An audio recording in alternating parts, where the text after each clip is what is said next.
আমরা দেখলাম যে মারা গেছে তাদের বাড়িতে অ্যাপয়েন্টমেন্ট লেটার যাচ্ছে। গতদিন আমরা দেখলাম কতজন, 62 জন না 63 জনের, 83 সালের ব্যাচ 64। তাহলে আমরাও কি জীবাশ্ম মৃত হয়ে গেলে আমাদের বাড়িতে অ্যাপয়েন্টমেন্ট লেটার যাবে?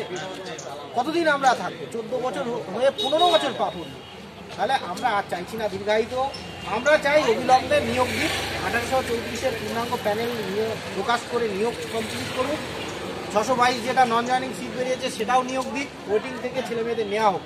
আমরা বলছি না আমাদের আগে দিতে, যারা মেরিট অনুযায়ী আছে সেইভাবেই দেওয়া হোক এবং কোনো স্টে নেই, ইমিডিয়েটলি নিয়োগ দেওয়া যেতেই পারে।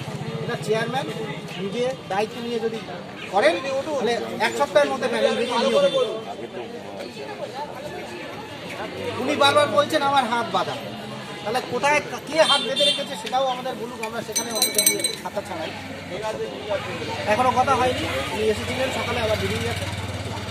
আশা রাখি উনি এসে দেন। দেবাশিস বিশ্বাস, 2009 সাল।